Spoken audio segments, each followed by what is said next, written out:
Hello, knowledge seekers. In this episode of 20-Minute Books, we delve into Good Economics for Hard Times, a thought-provoking exploration by Nobel laureates Abhijit Banerjee and Esther Duflo. Published in 2019, this book casts a critical eye on today's pressing challenges, including climate change, increasing inequality, global trade, and immigration fears. Banerjee and Duflo, renowned for their pioneering work in development economics, demonstrate how economics, when applied thoughtfully, can offer innovative solutions to these complex issues without leaving the vulnerable behind. Authors Abhijit Banerjee and Esther Duflo, both esteemed professors at MIT, received the 2019 Nobel Prize for Economics. This accolade was in recognition of their significant contributions to development economics, notably illustrated in their earlier work, Poor Economics, which investigates the nuances of poverty and the most effective means of aid. Their academic journey is decorated with numerous honors, underscoring their profound impact on economic thought and policy. Good Economics for Hard Times is particularly suited for those looking to rediscover the potential of economics as a force for good in addressing global crises. Environmentalists eager for fresh insights on combating climate change without disadvantaging the poor will find the book enlightening. Additionally, it speaks to workers concerned about the impacts of immigration and international trade on their livelihoods, offering them perspective and understanding. Join us as we summarize and dissect the essence of this significant work, shedding light on how economics can guide us through the tough times we face.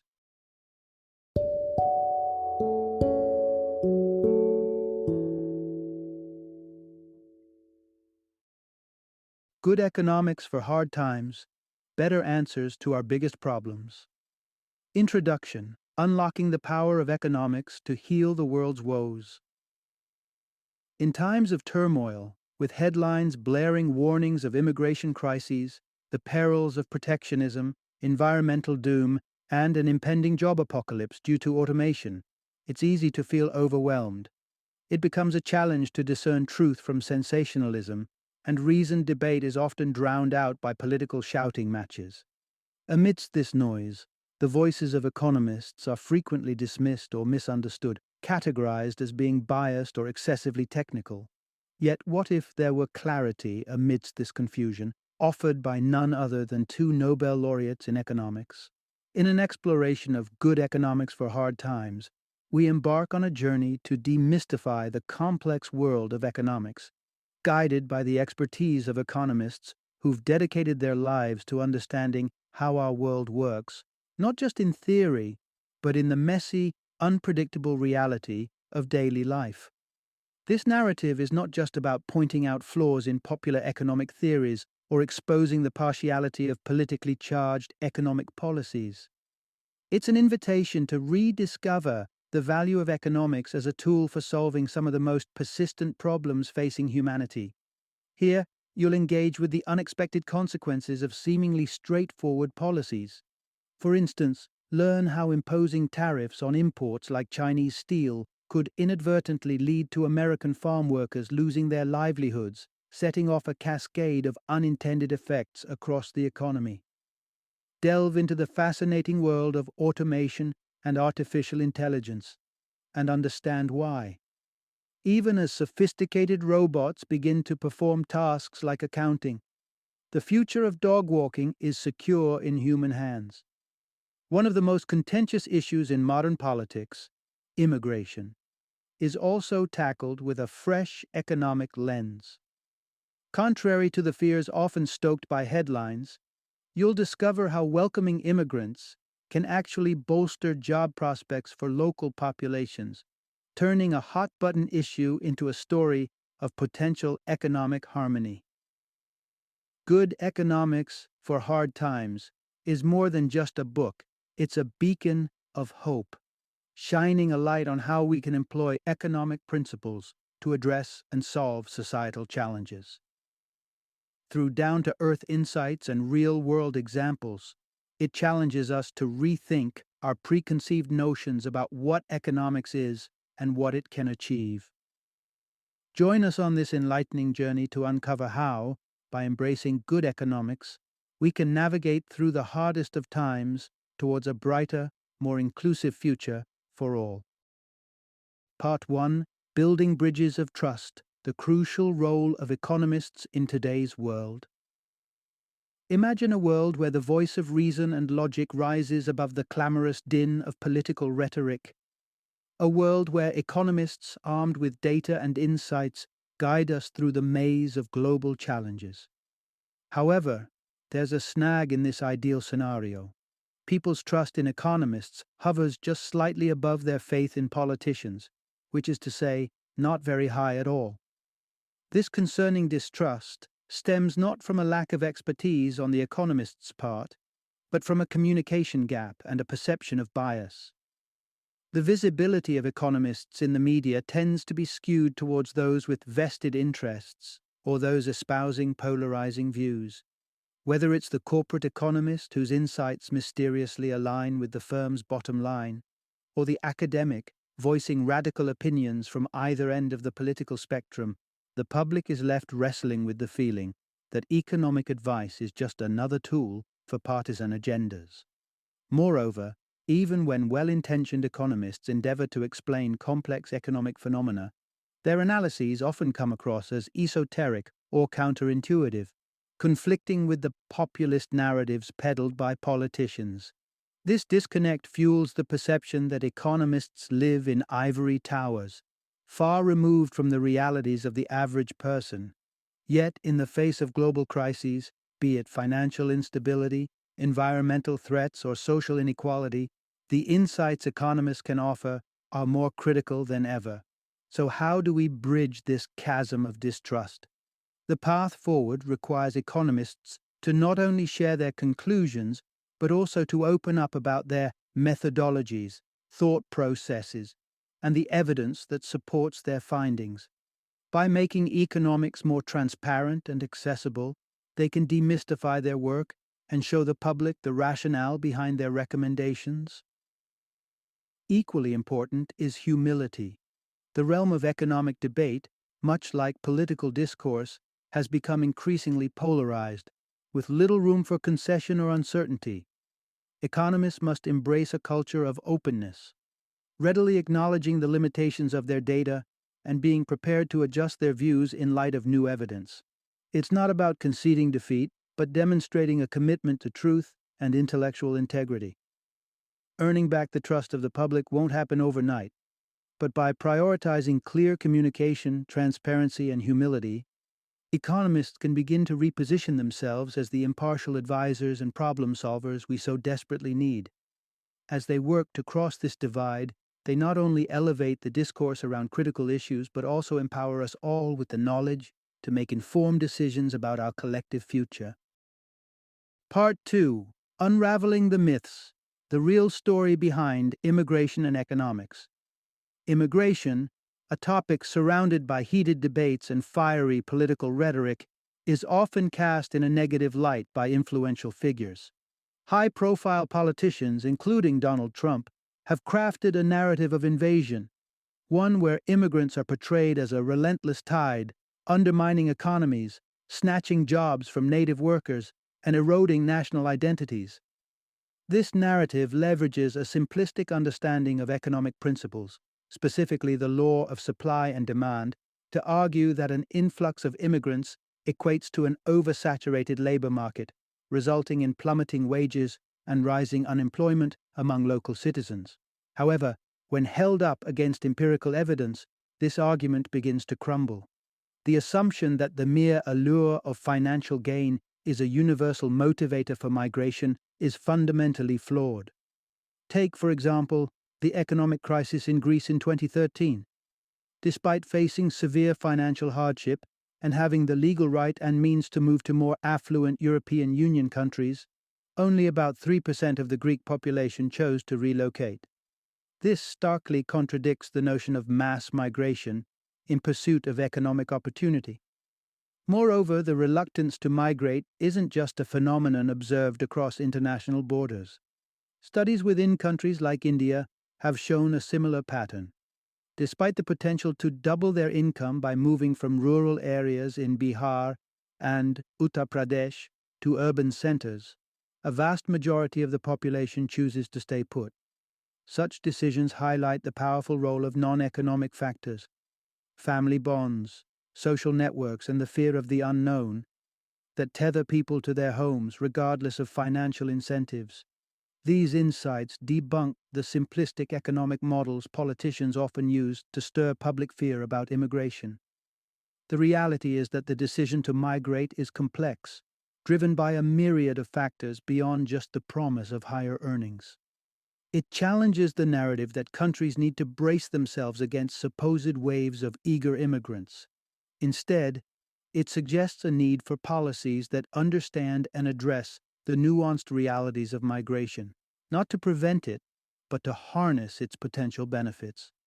As we delve deeper into the discussion on immigration, it becomes evident that the issue is not about restricting movement, but rather about fostering an environment where migration can serve as a boon, particularly to the local workforce.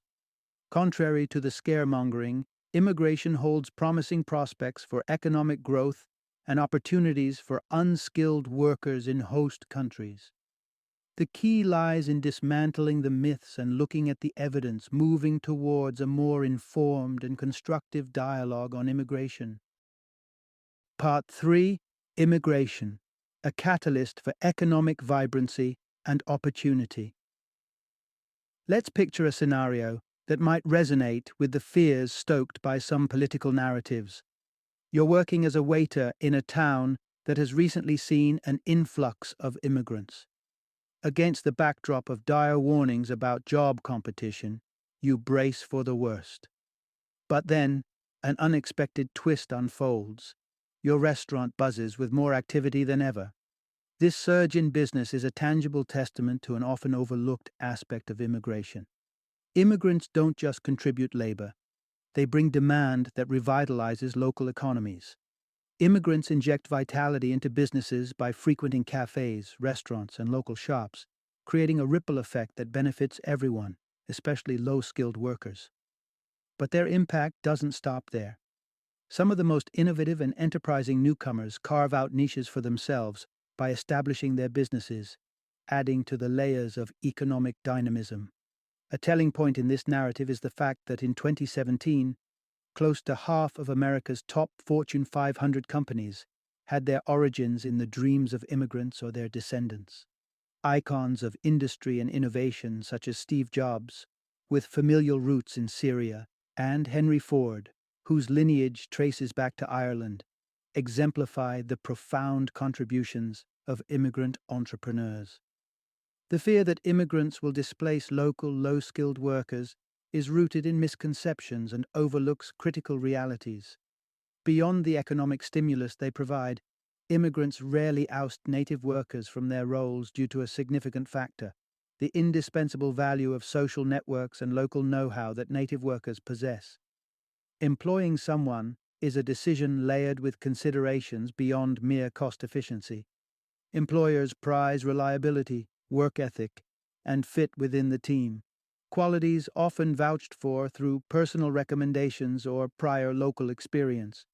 Moreover, native workers possess valuable skills, such as language proficiency and cultural acumen, that are indispensable in many sectors. Research from Denmark has highlighted that, in regions with higher immigrant populations, local workers are more likely to transition from manual labor to roles requiring specialized skills, thereby elevating their career trajectories. It's important to note that while immigration might intensify competition in some lower-wage sectors, such as cleaning or childcare, this also leads to more accessible services. This accessibility can be a boon for other segments of the local population, like low-income families now able to afford childcare, thereby enabling them to pursue employment opportunities. Immigration, far from being the threat it is often portrayed as, emerges as a catalyst for economic growth and diversity, fostering an environment where new opportunities flourish not just for the newcomers, but for the native population as well. By re-examining the narrative around immigration through the lens of economic benefits and mutual opportunity, we can embrace a more inclusive and thriving future for all members of the community. Part 4. The complex reality behind the free flow of goods in global trade. In the utopian vision presented by proponents of international trade agreements, the world operates on a simple principle. Countries focus on producing what they're most efficient at, then trade with others to fill in the gaps. This idea champions the free movement of goods across borders, where Egypt might export its artisanal carpets and China its high-tech electronics, creating a global marketplace of complementary strengths and needs. But beneath the sleek surface of this theory lies a more stubborn reality, one that significantly undercuts the fluidity and adaptability such agreements presuppose. The assumption that industries and workforces can pivot with the agility that international trade demands is, in many cases, a fallacy. Consider the workforce, for instance. The idea that workers, facing redundancy in their current roles due to shifting trade dynamics, can simply transition to burgeoning sectors ignores the profound challenges of mobility and reskilling. Case in point, as seen in previous discussions, economic incentives alone are insufficient to spur significant worker migration, even within national borders. The notion of industry switching, therefore, falters when confronted with the reality of geographical and psychological barriers that tether people to their locales. The narrative doesn't get any brighter on the corporate side. The agility ascribed to companies by international trade theory is not mirrored in the real-world behavior of these entities. Petya Topalova's research during her PhD at MIT sheds light on this disparity, revealing the rarity with which companies discontinue unprofitable product lines in response to global trade pressures. This corporate inertia is compounded by the banking sector, which often continues to funnel credit into stagnating businesses rather than financing innovative startups. The theoretical emergence of new, dynamic companies ready to seize the opportunities presented by global trade is hamstrung by practical obstacles, including access to funding and the entrenched positions of established firms. Breaking into the global market is an additional hurdle for these newcomers. Gaining the trust of foreign buyers, essential for competing on an international scale, is a slow process fraught with challenges. Reputation for reliability, quality, and punctuality doesn't come overnight, and without it, companies from developing nations are often viewed with skepticism. This hesitance stymies investment, trapping potentially transformative enterprises in a cycle of underdevelopment and obscurity. In essence, while the free movement of goods is lauded in theory, the impediments to free movement of labor and capital highlight significant flaws in the existing structure of international trade. These barriers reveal a landscape where the ideal of global economic integration remains elusive, hindered by the immovable realities of human and corporate behavior. Understanding these challenges is crucial for crafting trade policies that are not only theoretically sound but practically viable, fostering a genuinely interconnected global economy. Part 5. Navigating the complex terrain of trade and tariffs, a more nuanced approach needed.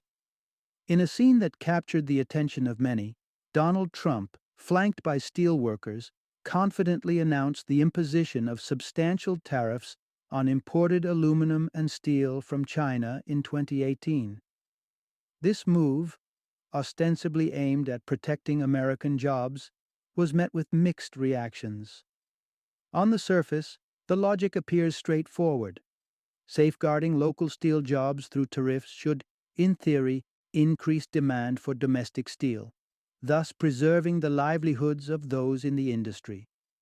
However, the narrative takes a twist when considering the broader impacts and repercussions. China's countermove, the imposition of tariffs on American agricultural products, uncovers the interconnectedness and complexity of international trade dynamics.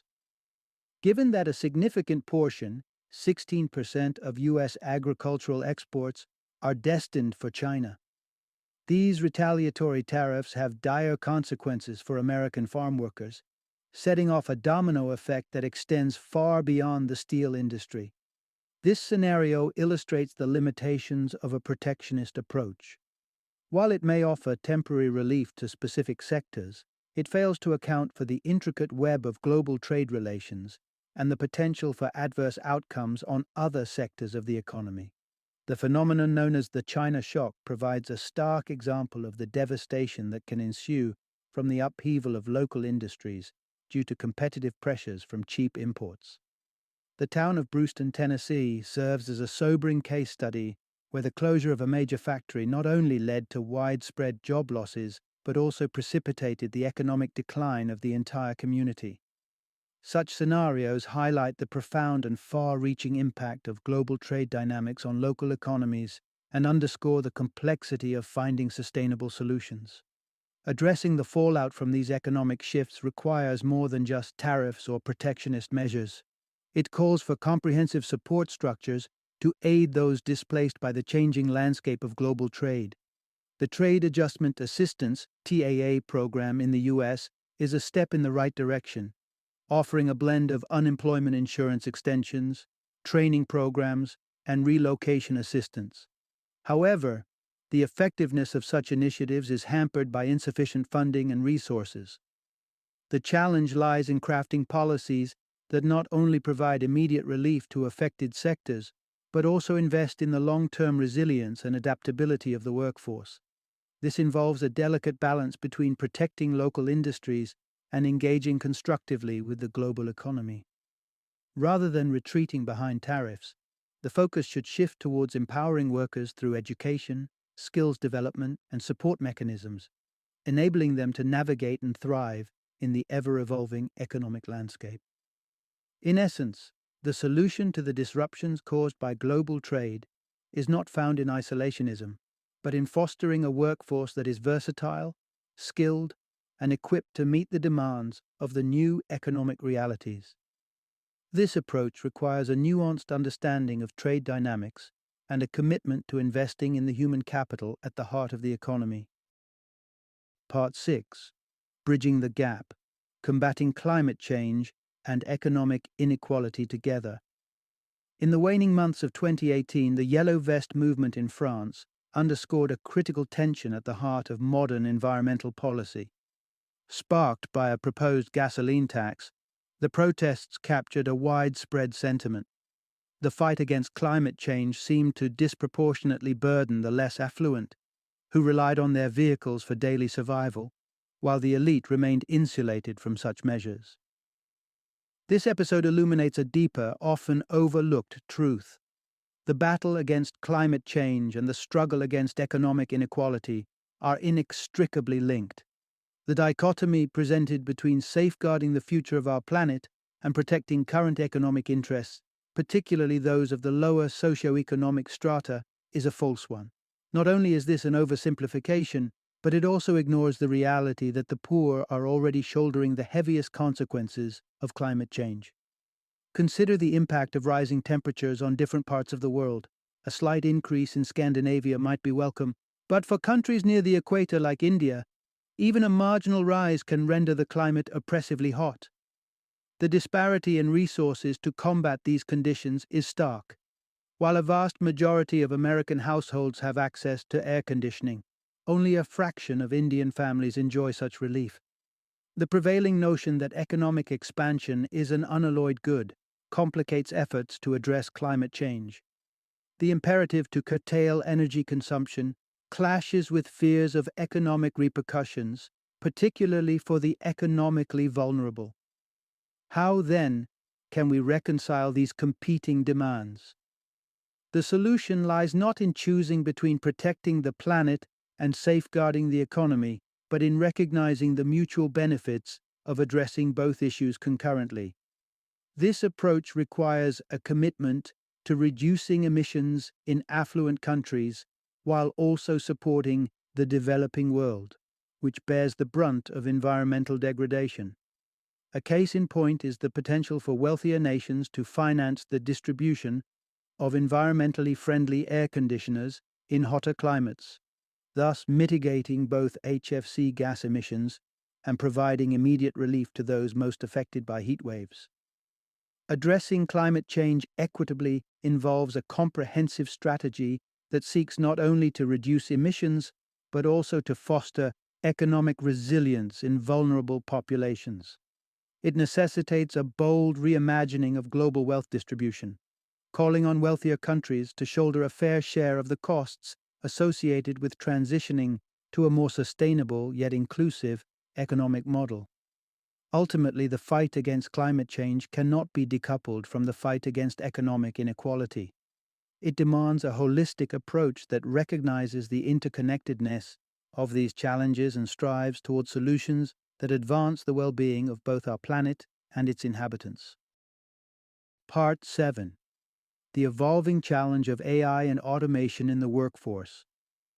Picture a world where your morning coffee is brewed by a robot, your taxes are filed by an algorithm, and your news is written not by a journalist, but by artificial intelligence. It's a scenario that might seem ripped from the pages of a science fiction novel, yet it's becoming increasingly closer to reality. As automation and AI technologies advance, they promise to revolutionize industries, but also pose significant questions about the future of employment. Historically, automation has transformed the job market, often at the expense of human workers. Research has shown that the introduction of industrial robots not only reduces the number of available jobs, but also applies downward pressure on wages. Up until now, it's primarily been manual labor at the forefront of automation. However, AI's trajectory indicates that higher complexity jobs are no longer immune. From bookkeeping to sports reporting and even legal research, tasks once thought to require the nuanced understanding of a human are now within the reach of machines. This trend places a premium on certain skill sets while diminishing others. Jobs in the realms of computer science and engineering may see growth, but positions that don't require a college degree are increasingly vulnerable. The looming question becomes, what happens to the swath of the workforce caught in this technological upheaval?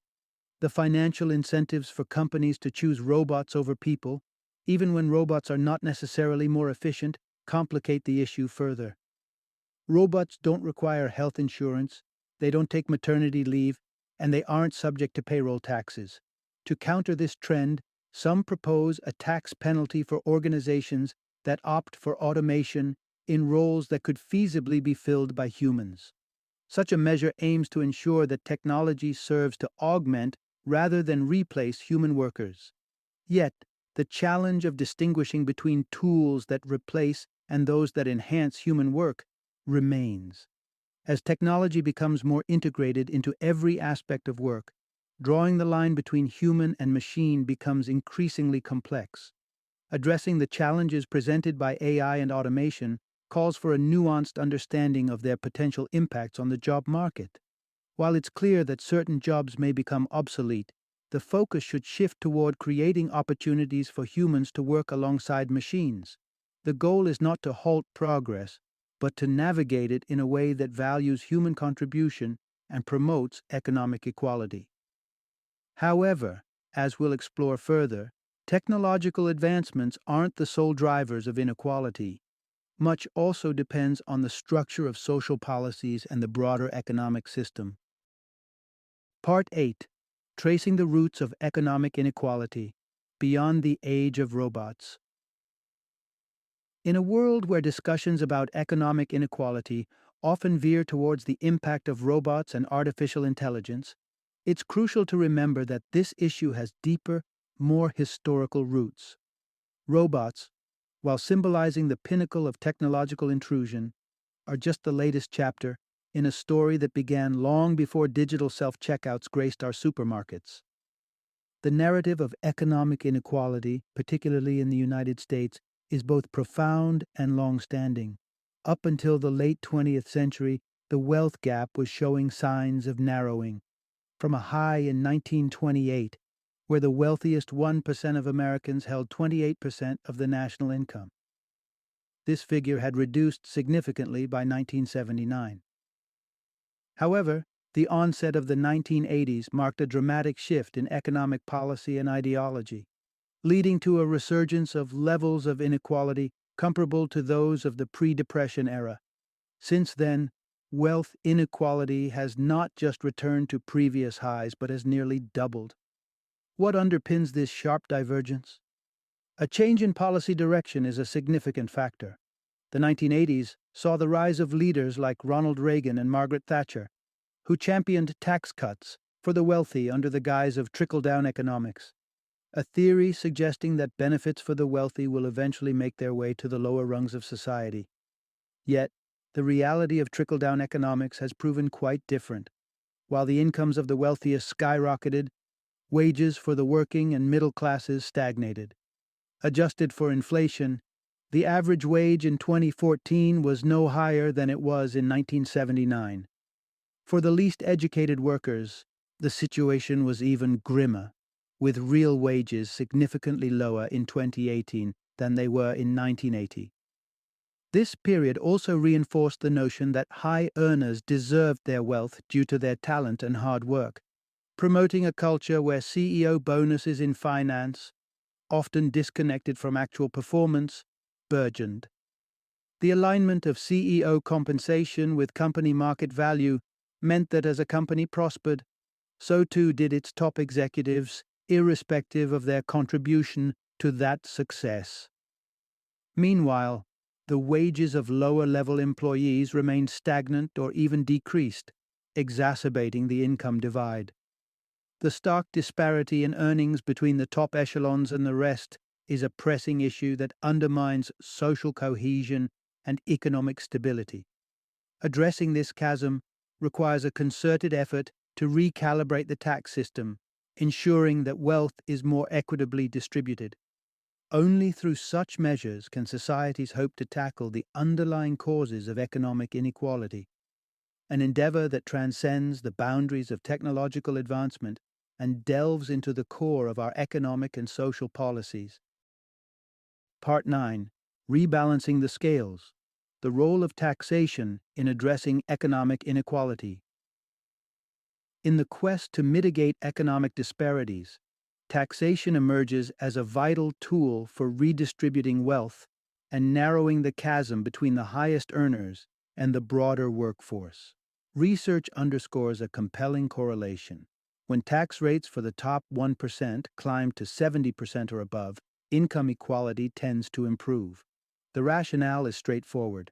Corporations are less inclined to allocate exorbitant salaries when the majority of those funds are destined for the tax collectors' coffers.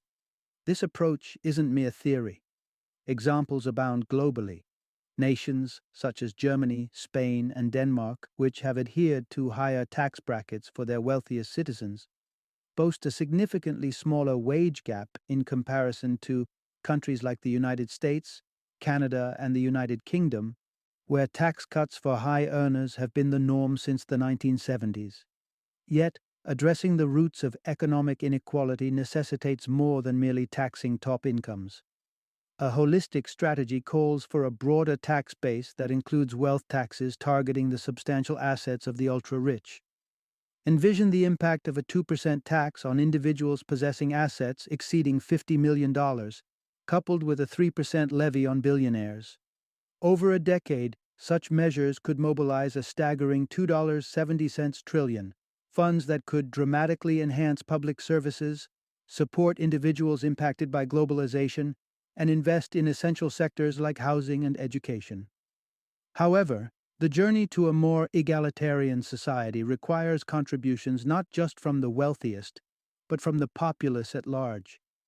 Countries famed for their comprehensive social welfare systems, such as Denmark and France, derive roughly 46% of their GDP from taxes, a stark contrast to the 27% seen in the United States. These figures highlight a broader societal commitment to funding programs that combat poverty and inequality. In the United States, the notion of increased taxation faces steep resistance, rooted in skepticism towards governmental efficiency and fears of corruption. This distrust underscores the importance of transparent, accountable governance. The public's wariness about where their tax dollars are allocated underlines the need for reforms that ensure funds are effectively used to address societal needs. As we navigate an era marked by global trade complexities, technological advancements, and environmental challenges, the importance of well-funded public programs cannot be overstated. Markets alone cannot be relied upon to prioritize human welfare comprehensively. Robust public initiatives are indispensable for safeguarding workers and fostering a society that can adapt to and thrive amidst the challenges ahead. Achieving this vision necessitates a renewed commitment to taxation, not as a burden, but as a shared investment in our collective future. Part 10. Upholding Dignity, a core principle in the fight against poverty. Envision a scenario where your livelihood is abruptly disrupted, employment lost to automation, the consequences of international trade conflicts, or the shifting currents of the global economy. Beyond the immediate financial strain, there's a deeper, more personal toll. The erosion of community ties, a sense of belonging, and perhaps most critically, one's dignity. The rapid transition from financial stability to vulnerability starkly illustrates the precarious nature of economic security and the multifaceted impact of poverty. Despite the complexities of poverty alleviation, a common pitfall among assistance programs is the tendency to view the poor through a lens of skepticism and mistrust. A prevailing assumption suggests that without stringent controls, financial aid might be squandered on non-essential items, or worse, disincentivize work altogether. Such narratives perpetuate a distorted image of the poor as inherently unreliable or lacking ambition. Contrary to these misconceptions, evidence from direct financial aid programs across 119 developing countries paints a different picture.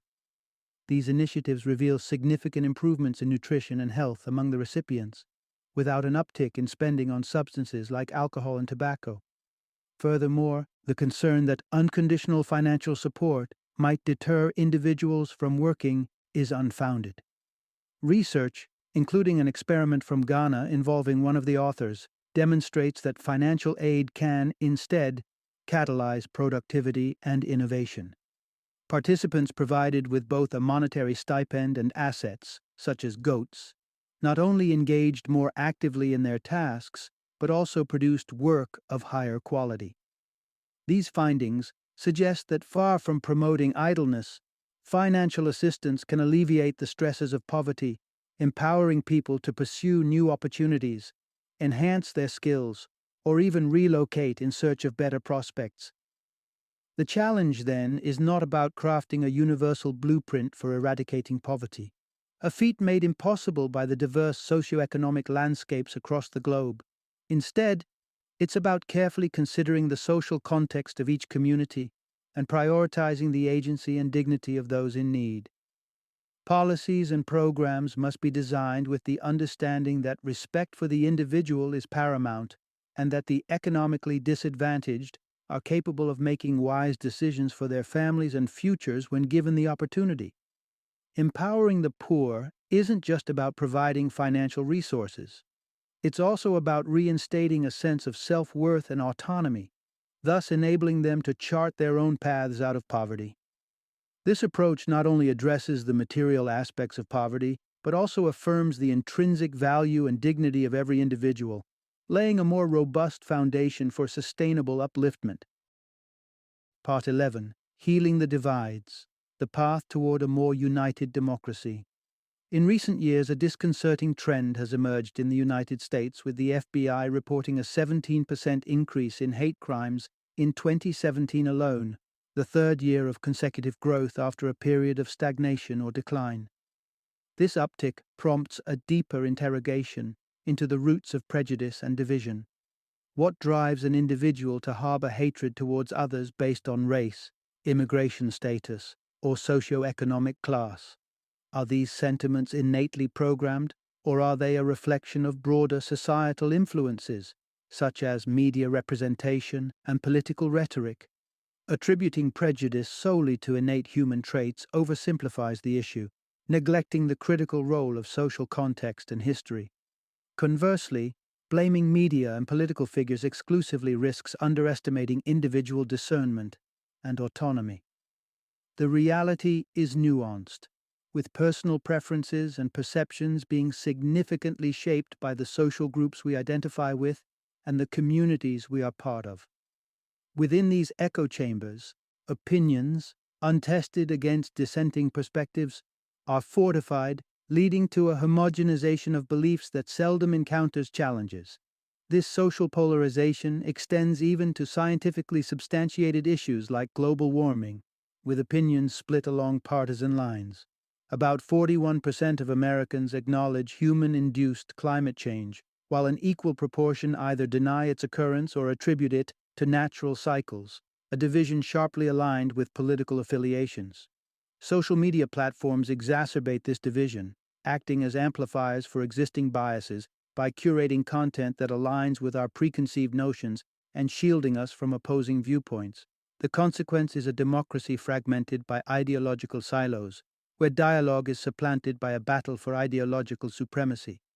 However, bridging these divides and dismantling prejudices is not an insurmountable task.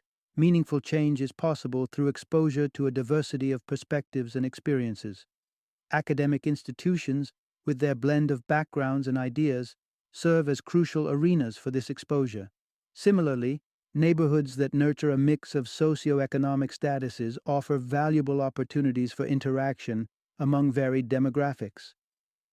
For democracy to thrive and for societal rifts to heal, fostering open dialogue is imperative. It involves stepping out of our comfort zones to engage with contrasting viewpoints, challenging our biases, and building bridges of understanding across the chasms that divide us.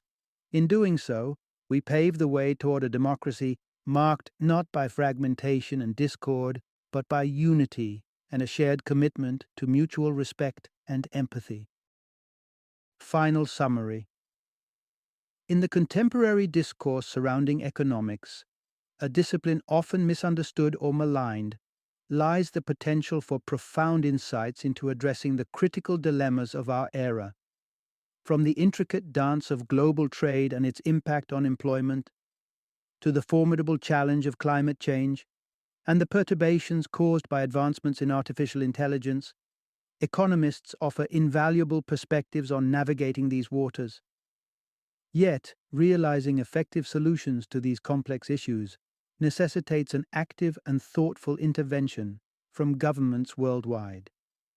At the heart of these challenges is the imperative for equitable wealth distribution. This goal calls for a strategic overhaul of tax systems and the creation of progressive social programs aimed at bolstering the economically vulnerable. By implementing targeted financial support mechanisms and fostering employment opportunities, governments can lay the groundwork for a more inclusive economy. Moreover, amid the relentless pursuit of economic growth, a critical reassessment is overdue. This pursuit, often heralded as a panacea for societal woes, belies the genuine costs, both environmental and human, that accompany unchecked development.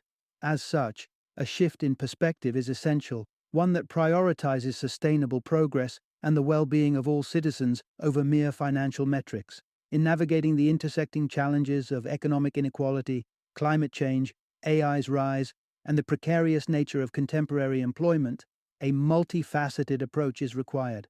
Through a combination of fair taxation, innovative social initiatives, and a renewed commitment to sustainable development, we can forge a path that honors human dignity, environmental stewardship, and economic justice.